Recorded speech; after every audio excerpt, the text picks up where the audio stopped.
Hello, and thank you for listening to Renewables, a podcast by BioStar, which aims to explore the current and future energy landscape in America.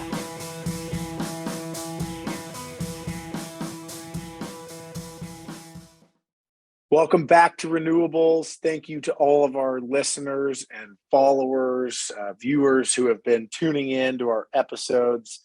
Make sure and click that follow button on Spotify, Apple Music, or wherever you get your podcasts. We really appreciate all the support. The podcast's been growing slowly but steadily, and we are really, really excited about this episode because we have a repeat podcast guest. We love bringing people back on the show and checking in.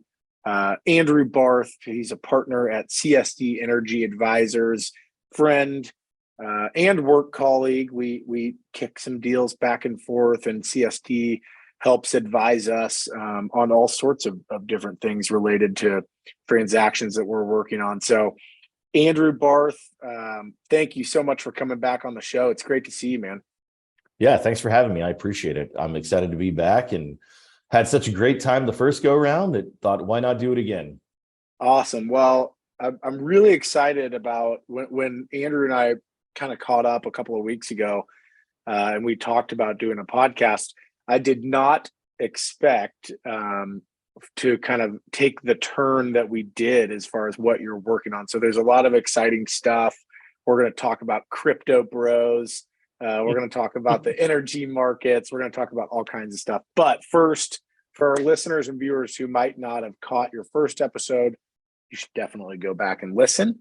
But give everybody a little background. What does on yourself first, how you got to ended up founding and partnering to start CSD Energy Advisors, and then tell us what you guys do. Yeah, sure. Thanks. And I have a fairly extensive background in the energy procurement business. I've been in this space since I was a proud graduate of the University of Missouri in 2004. Moved back to Houston and started working in the energy procurement sector, which in that sense is largely forward facing to the retail customer side. Texas had deregulated back in 2002, and it was really a fairly new business. And for all intents and purposes, it really still is today.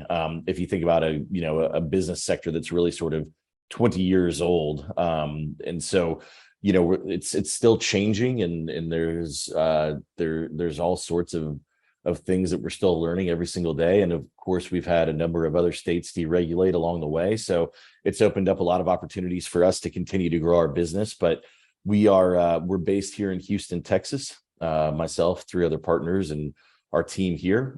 We have a number of different entities that we operate all within the power sector. CSD being our forward-facing entity, that is the power procurement business. That's sort of our day-to-day business, or at least, probably when we spoke 2 years ago, certainly consumed most of our time. Then I'll jump into in a little bit sort of what we've been doing since then.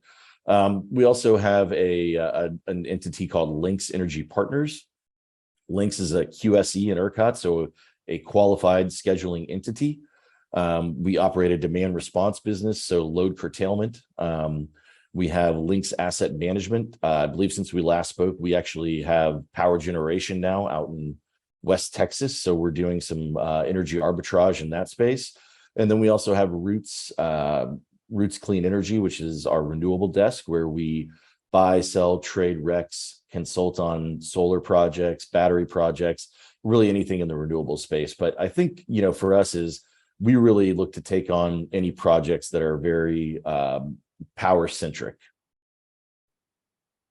Awesome. Well, thank you for that overview. And I'm always super impressed whenever we catch up, or we actually engage with Roots quite a bit. We're developing renewable energy projects, and we go out and price RECs and things like that, replacement RECs for our customers. So we love working with that team, but just always really impressed. You seem to always be on the leading edge, and you're always kind of finding new stuff and new trends in the business, and really good at finding opportunities to go and bring value and make money. So I love catching up with you guys. Tell us, what's new in the business? What's most exciting right now? Yeah, sure. I mean, it's funny since we spoke last, which was, sort of, I guess, August 2020. So really peak COVID still at that time. Right in the Uh, thick of it. yeah, and energy markets had really tumbled. We were seeing we saw negative oil. We saw record low gas prices, and alongside of that was incredibly low electricity prices. And so, alongside of that, of course, was eroding demand in a lot of different areas as well. Specifically in some of your larger metropolitan cities where you saw office and hospitality depleted considerably. A lot of the quote unquote ERCOT market, did not have as much demand destruction as some of the others. I think a lot of that is due to the industrial space and the refining space and the oil and gas industry that was still required to continue to operate. And, those are the folks that were, never got to work from home. They were there every single day during COVID. The market now today where we are, if you think I don't know the exact stats on where natural gas was on, back in August of 2020. But when you look at it, today you've got $9.30 per MMBTU natural gas, which is, if not at a 15-year high, certainly approaching that number. Wow. And so when you look at the impact that natural gas still has on the price of electricity, it's considerable. And so we've really seen sort of a market shift in not just natural gas pricing, but electricity pricing as well, which is in turn sort of moved consumer behavior as well. And certainly happy to jump into that. That might be another topic for another podcast, but the things we're working on have really been driven by the market. And so we try to play center field for our customers on all power related needs. So, where we've seen the biggest uptick in demand and specifically new load is in the cryptocurrency space, and specifically Bitcoin. Certainly there's other cryptocurrencies that are that have a high energy demand, but nothing like what we've seen in the crypto space really over the past sort of, I'd say, 3-4 years of growth has been pretty incredible.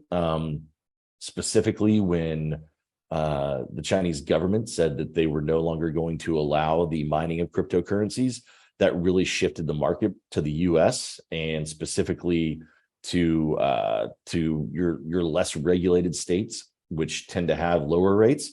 And on top of that, Texas specifically. Yeah, it's super interesting. And just to go back to kind of your previous statement, I mean, the amount of folks that we've had call us, whether they be other brokers like you, some folks on your team, or customers we've worked with directly, and say, hey, remember you priced a PPA for us and it just didn't quite make sense. Well, our electricity went up 50% last month. It's like, can we look at that again? And all of a sudden now these projects, a lot of kind of borderline projects are starting to look attractive. So it's super interesting. But that's sort of what I alluded to earlier. I was not expecting you to say how busy you've been in the crypto space. So you kind of touched on how that started. Talk a little bit about, I guess, what you all do for these customers and kind of where you think this is going. Yeah, sure. And there's a number of different facets, and this is I'll keep it pretty or fairly high level here in terms of the different aspects of the cryptocurrency business, specifically from the power side. And of course, when you look at mining a cryptocurrency, the most important component to that is generally power, or 95% of the time is going to be power. Low power prices mean a cheaper return on your investment. The lower the power price, basically the more margin you're able to capture after mining that cryptocurrency. And so for us, we initially got involved. We had some folks that had called us and said, hey, we're looking at putting in a Bitcoin mining farm, a facility, and we need some assistance on modeling some tariffs in different areas. And so we looked at a number of different sites for them, and were able to ultimately help them pick a spot that was in a deregulated market. I will say not in Texas. And it was an area that had available power. And so I guess when you think about the price of power, really what you need to consider first is power availability. And so by that, what I mean is, each substation has an amount of power that is available at that specific site. Some of them can be upgraded. However, that can take anywhere from 12 to 18 months. So the entities that are able to available power really have sort of I guess, a first mover mentality. That was certainly more important, I would say, when crypto was, or when Bitcoin was between $45,000 and $60,000. But even at where it is today at 23, the availability of the power is still one of the most important things.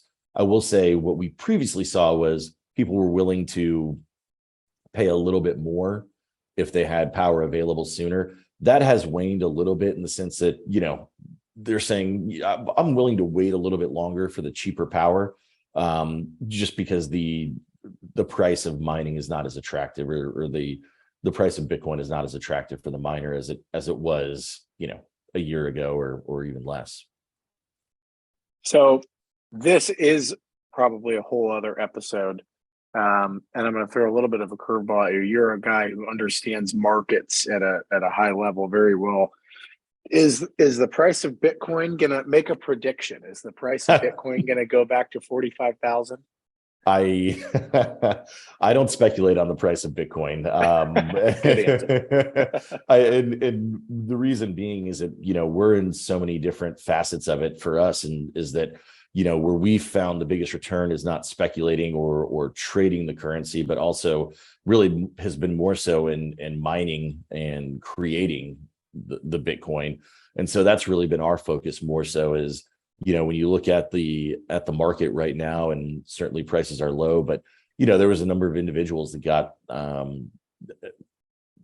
put in a pretty bad spot when they were out there buying at $50,000 a BTC. And so, I think when you're looking at it now, when you look at the overall price to generate a Bitcoin is considerably lower than it is to speculate on, acquiring a cryptocurrency.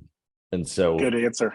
Yeah, it's been very interesting to see kind of the whiplash in the market. This is really a separate conversation, sure. but a lot of these big crypto companies, they went out and kind of levered up, and all their assets were in Bitcoin, and now they're levering down. So it's been very interesting to watch. And partially, I will not pretend to be an expert or really even know enough to be dangerous on Bitcoin, but I think it's really seem more like a Dogecoin guy anyway, Dave. yeah, right, exactly. Whatever Elon is tweeting.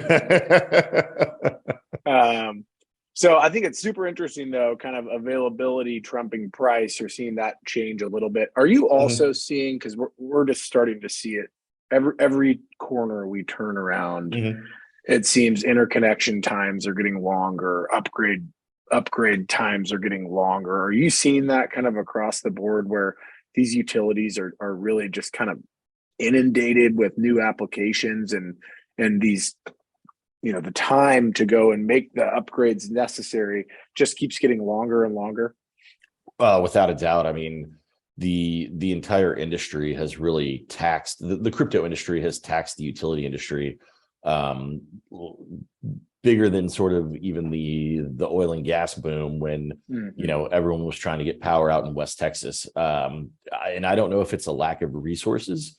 I know that these folks are working as hard as they possibly can, but yeah, I mean, even just to get a load study completed, something that used to take you 2 weeks to just determine what the available power looks like at a certain location, is now 3 months, 4 months. And so it's really pushing everything back. And of course now, and again, probably another topic for another time, but Texas has also created and the name escapes me at the moment, but basically the Large Energy User Task Force to go in and address some of these issues, not on the utility side, but to address, like, what is this demand going to do to the grid? And from that side, how do you manage this going forward? But But to answer your original question, yes, we're seeing interconnection times push back. I will say we've seen a little bit of bounce back in the actual availability of physical materials. So, transformers, Sure. those seem to be more available than they were 6-9 months ago. And part of that is just there's less demand. And so, it's taxing the industry, which is the utility industry, which is then making it harder to complete other tasks and other jobs and to even complete simple projects out in the market because there's so many resources that are being put towards, not just the load studies from a utility side, but the infrastructure, the construction, the Sure. energizing of those meters, the ongoing management of that, and so on. Well, I want to get more into the markets later, and it's pretty fascinating I think in a lot of ways the crypto mining kind of snuck up on everybody. Like you think about EVs, and we've known, I think, for a long time that there was going to be an increase in EV adoption and therefore more demand for electricity. It feels like the crypto demand, though, really kind of snuck up on everybody. So we'll get a little more into that later, but I want to talk more about what you all specifically do in this space. You had talked about a portal that you guys have developed. Sure. Tell our listeners and viewers a little bit about your portal and what it does. I thought this was pretty cool. Yeah. So I think if I can just backtrack a little bit and maybe talk about why the portal matters, with some background is, the days of what I used to call sort of set it and forget it, meaning lock in a price and move on down the road, have come and gone. And so what really is the most important component of power procurement, and not just in the crypto space, but anywhere, is now what I would call demand side management, load management, and load curtailment. And so so part of what's allowed us to, I think, be successful in this crypto space is that, with our entities, we understand the forward facing side of procuring that power, but through our QSE and our demand response business, we really understand load curtailment as well. And so through that, through the procurement process and incorporating load curtailment really comes to arbitraging markets, and the ability to curtail is the biggest component of that. And so what the portal has allowed us to do, and we actually built the portal 7, 8, 9 years ago, and have just continued to add on to it as we've gone, really building it out to meet the customer needs as they've arrived. And so what the portal allows us to do now, though, is we can track real-time prices.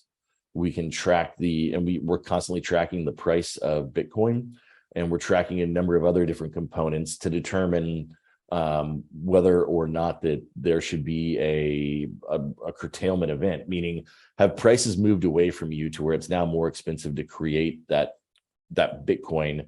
And if that's the case, then you should curtail. And so understanding that in real time, and then also having some predictive abilities as to where we believe those prices are headed, allow you to react quickly, and then allow you to avoid those high priced intervals or hours, if you will. And so the portal really is the mechanism that runs, and it's called the linkedupenergy.com portal. If anybody's interested, feel free to reach out and I can give you a demo. But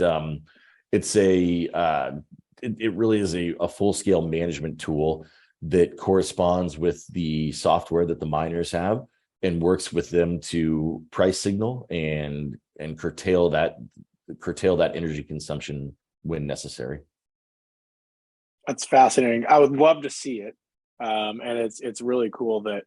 I mean, it sounds like you're really enabling these folks to make really good decisions, and at the end of the day, I don't know very much about crypto mining at all, but I think it's relatively simple from the standpoint of you got to have a lot of computers, they got to be turned on mining, and you got to have a low cost power. But obviously, the energy markets are not that simple. And so really, really cool. Maybe we might have to do another episode where you just walk us through the portal, because I would love to see that. So have you all, it sounded like, I think you kind of mentioned it earlier, have you all gotten into the mining space? Have you like made that leap, or are you still kind of just staying on the consulting and the power side of things? Yeah, we've actually gotten into the mining side on our end. It's it's a minimal amount compared to what a lot of others are doing, but we thought for us to truly understand the market, we needed to be fully integrated into it as well. So I think for us is, we can do everything from identifying a site, modeling the tariffs, modeling the TDU charges, procuring the power, managing the load curtailment, and then also having experience in the mining side too really allows us and also too, look, we're tied into this like everyone else is. We're tied in, like our partners that we manage power for, we're tied into these markets as much as they are. And so I think, that and really just we've got everyone's best goals in mind at all times. And so that really aligns us and allows us to see what they're trying to do as well. So I thought that was an important sort of final step to complete not complete the process, but another important step in the process was understanding that side of the business too, not just the power procurement and what goes on that side and the power management. Sure. But really Skin in the game, right? Yeah. But, it's interesting. I was thinking earlier is that, the ability and utilities typically hold their information pretty close to the vest there. And so I was thinking earlier, the power identification business or available power identification business really reminds me of the landman business of, 10, 15 years ago, where you had folks going out and their job was to seek out available resources, minerals. And then they'd go and negotiate those leases and do all of that. And so, we're seeing that almost as a little cottage industry now, is people who have the ability to go out and find available power and then find land close to that substation and then negotiate the lease of that land. And so the land component, I will say the surface land is not anywhere close to what you need for, an oil and gas, sure, for an E&P business. But the power is considerably more per square footage of land that's required. So that's been a really interesting thing to see is these businesses that have popped up that are really experts in identifying available power. Yeah, that's super interesting. And even on the smaller, like commercial and industrial stuff we're working on, we, somebody brings us a good customer, we identify a good customer. That's the first thing we do, especially out in the Northeast, where interconnection, studies and upgrades seem to just be getting longer and bigger. First thing we do is go and look at the availability of power, because that can be a fatal flaw pretty fast. And then all of a sudden, even if you could make the upgrades, it's like, oh, it's $500,000 to make these upgrades. Right. That kind of throws a curveball in your financial model. So, but you're looking at not just taking power from the grid, right? I mean, you're looking at availability to produce power and put power back to the grid as well, which is a whole different world. There's the constraints that we're seeing from the demand side are also constraining the ability to put additional resources back onto the grid. Right. Because it's not always a 1-for-1. It's not always, you can't always put on what you can take. Sure. And so it's interesting to see what's going on in that space as well. Is that, are we ultimately, are we hurting our future prospects for additional power to the grid? I have not seen or read enough on the studies to say yes or no, but it is interesting. Well, I know there's some interesting laws out there. Don't even know enough to be dangerous, frankly, to name any specific laws, but I know there is a lot of consideration being given right now to the fact that perhaps like a solar developer, for example, shouldn't have to bear all of the cost of those interconnection upgrades, because ultimately what you're doing should benefit the greater community, right? Bringing more power back onto the grid. So I know it might not be so good for the ratepayers, but I know that in some places anyways, they're really looking at, hey, are we hurting ourselves? Are we preventing good projects from coming online by putting all the burden of those upgrade costs onto the one project, the one developer, instead of spreading that across the ratepayers. So really Sure. interesting conversation. It'll be interesting to see what happens there, because you start getting into 10, 20, 30, 40 megawatt projects, and you're talking about some serious upgrade fees, hundreds of thousands or millions of dollars. So Absolutely. let's go to the market a little bit. We've Sure. touched on it. So crypto, EVs, whatever it may be, there's increased demand for electricity, right? Talk about what, again, you've already touched on it, but talk about what that's doing to the market. I know you Yeah. and I, when we were kind of discussing this, we were thinking back to, you mentioned it earlier, the 2020, the negative cost energy days, right? I Mhm. think those days are gone. Talk a little bit about that. Sure, they seem to be, and I know I'm sort of keeping it Texas centric, but that is traditionally where we operate quite a bit, and also where I would say the significant load is that we're facilitating. And so it's interesting. We used to see negative prices quite often, largely due to congestion constraints, was part of the issue, and not being able to get some of these renewable assets into, call it, the major metropolitan areas. So, and I guess what I'm alluding to is, think about solar and wind generation in West Texas, and it's if you're going by auto, it's 5 hours to get to Dallas or 4.5 hours to get from Odessa or Midland to Dallas. And then, and so imagine having to move power across that same amount of mileage there.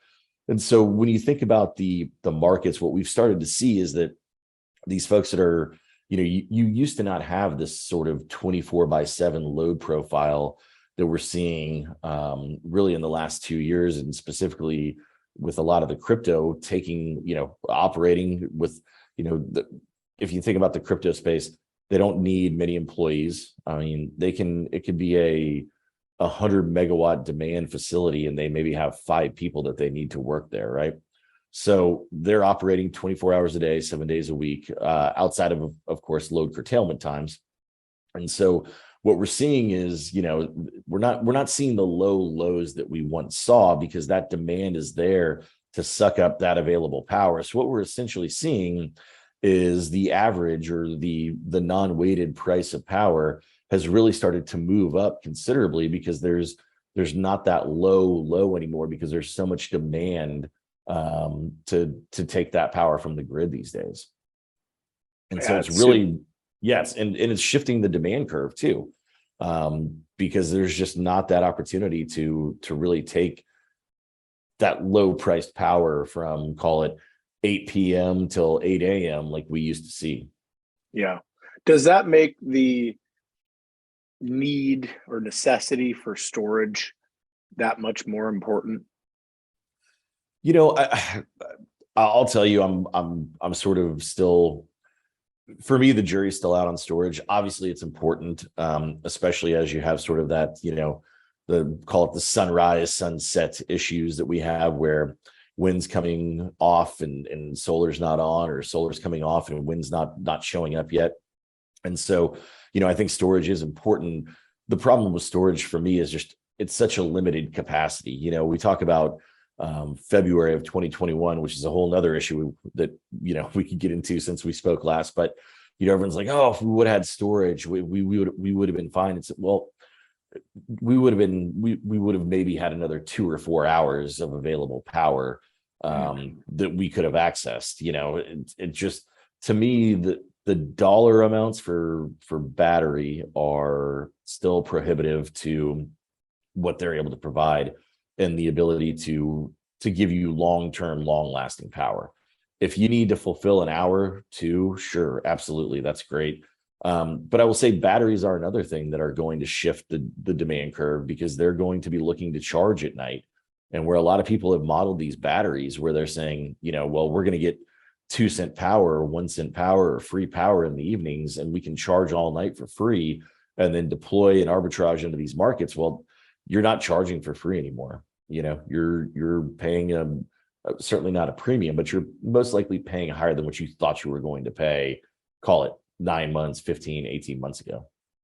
Yeah, super interesting. And I think we actually just had an episode. We just touched on hydrogen storage. We need to do a whole other episode on hydrogen storage, but I tend to agree with you. We look at a lot of battery opportunity. I mean, we try to size batteries in every project that we can, and pretty quickly we can figure out whether there's a chance or not that the model will work, right? And people have And how many have really, penciled? really big demand charges. Yeah, basically none.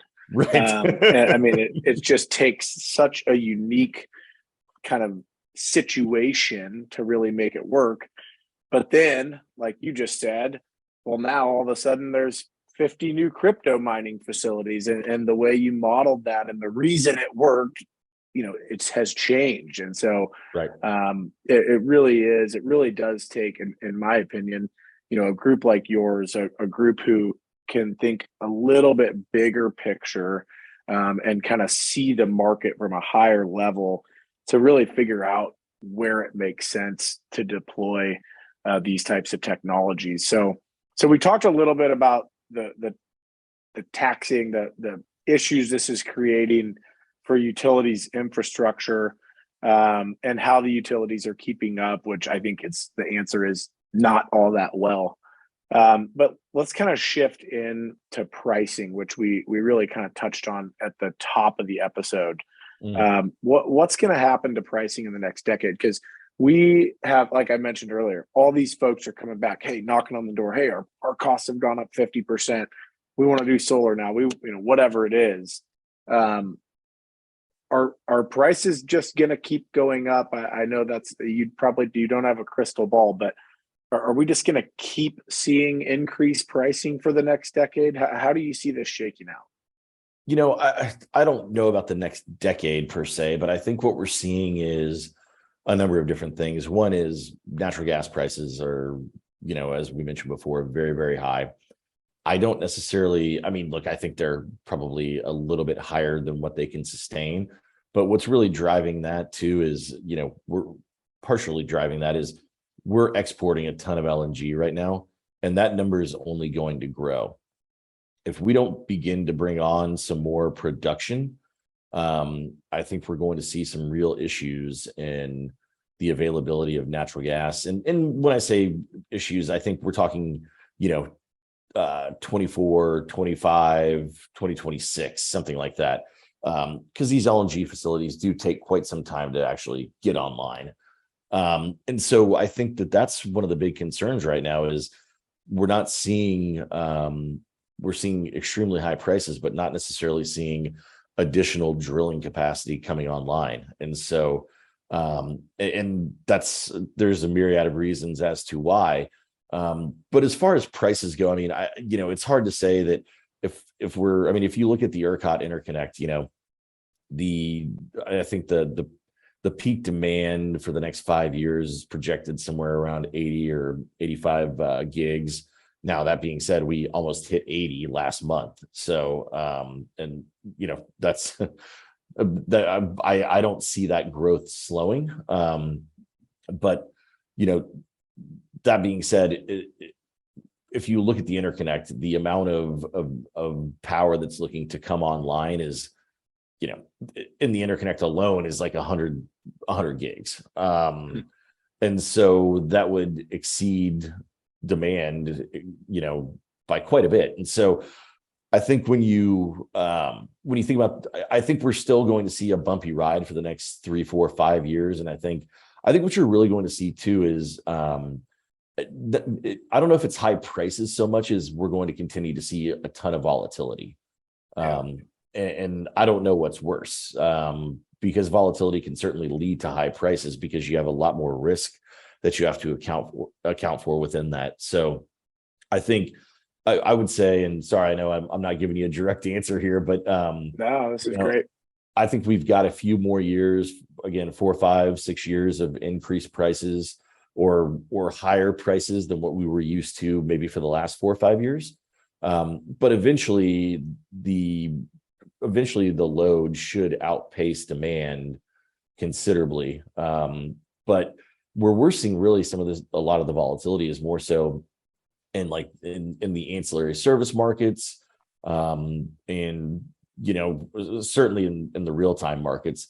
Your forward prices are just fluctuating as they do based on a number of different factors. But yeah, volatility I think is something that'll be around for a while. So talk about how on your kind of, as you put it earlier, your day-to-day business, your forward-facing business, CSD Energy Advisors, how are you guiding your customers through this? Like we have record high prices, maybe they've come down a little bit, a lot of volatility, as you stated. How do you guide your customers here in this market and help them make the right decision? Yeah, and that's tough. I mean, I think first and foremost is we have to manage expectations and let people know that, look, the world you've been living in doesn't really exist any longer. And so trying to let them know, here's what you need to be prepared for moving forward. But really it comes down to strategy and risk. And, are you willing to risk an index price for, potentially an overall lower price at the end of the year than what you could lock in today? And so that's one of the things we're dealing with, especially throughout the summertime, is prices have been volatile, they've been high, but we still think at the end of the year that the average price on an index product is going to be considerably lower than what you would see if you were to go and take a fixed position. And so, we've got a number of different products, and I will say we've got great supplier partners that we work with on developing those products. And then I think for us is having a number of large end users, whether it be commercial and industrial, retail, manufacturing, we sort of get to see different strategies in the marketplace and really can combine some of those strategies into, helping our clients come up with or formulate something that is going to limit risk, but also give them some potential to save some money. But it's tough for our clients in that, we're looking at prices that are in some instances, 3, 4, 5x what they'd been paying previously. And that's a big hit to the bottom line of a business. Yeah, absolutely. It's I just seem to hear it all over the place, not just in work. I was in Maine this summer visiting my wife's family. There's a little brewery kind of at the top of the road there. And I said, how's business going? Talk to him every summer, and said, well, it was COVID. Now it's energy. He said the cost to make my beer has gone up, basically 50%. And, right. Trying to balance, how do I operate my business and still, he's kind of like, I thought I was out of survival mode. And right. now all of a sudden people are drinking beer again, but cost has gone up 50%. Are they going to pay that? And, so it's just, you just kind of hear it everywhere. So I want to throw another one at you. By the way, did people stop drinking beer during COVID? Because I know I didn't. Oh, I guess maybe they stopped going to the brewery itself, I guess would be. Yeah, I think they stopped going to the bars and maybe having like 20 beers instead, just going with like a 30 rack of Coors at home or something. Maybe it hurt the craft breweries worse, like everything else, the big guys made out like bandits. I have one more I want to throw at you. You talked about earlier the cost of gas, and we're exporting a lot of LNG, presumably. I'm assuming most of that's going to Europe.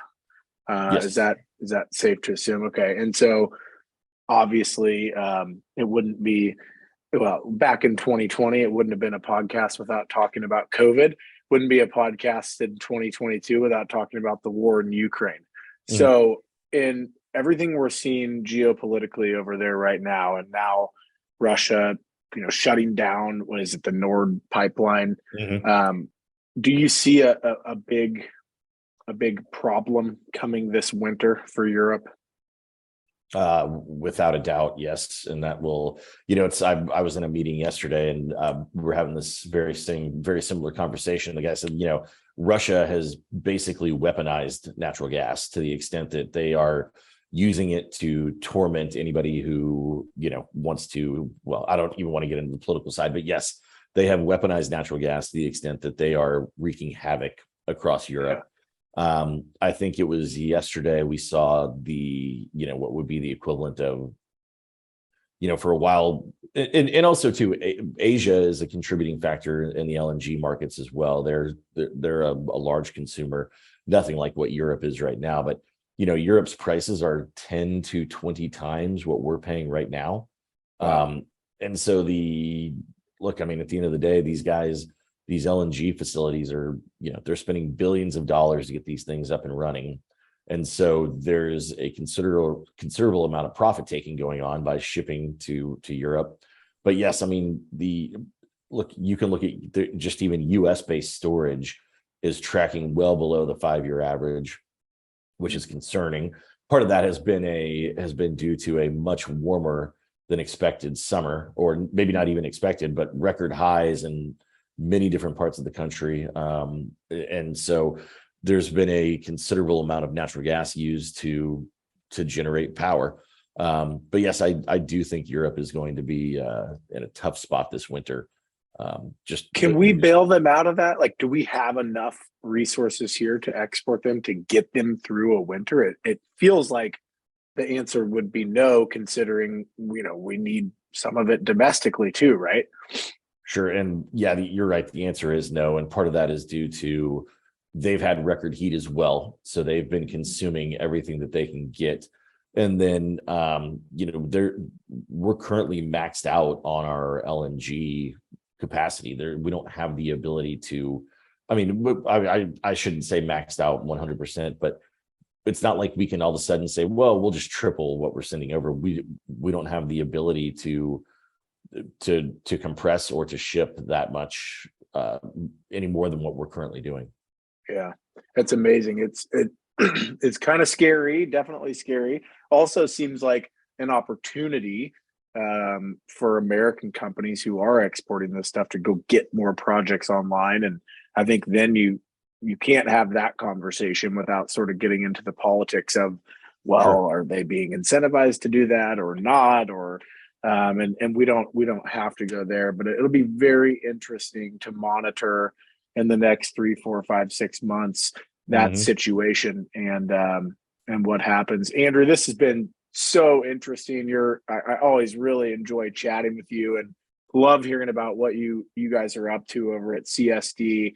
Big kudos to you for kind of leaning into these new markets and taking opportunities as they come. So I love this conversation. I hope you'll be a three-peat guest on the podcast. We'd love to have you back again.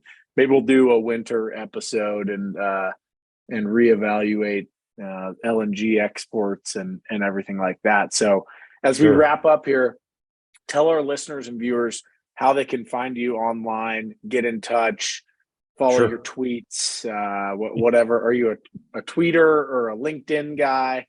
How can we find you online? Sure. I'm definitely on LinkedIn. And then you can find us at csdenergy.com, or you can email me at asb@csdenergy.com, or call David and he can give you my phone number. But certainly appreciate coming on and look forward to doing it again. What we should do is revisit in a year and see how bad all my predictions were.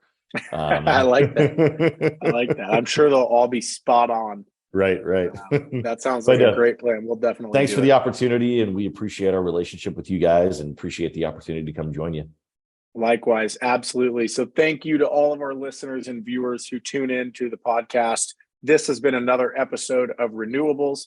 I'm your host, David Smart, Senior Vice President of Sales at BioStar Renewables. Andrew Barth, thank you so much, man. My pleasure. Thank you, David. All right. Talk to you soon. Hello, and thank you for listening to Renewables, a podcast by BioStar, which aims to explore the current and future energy landscape in America.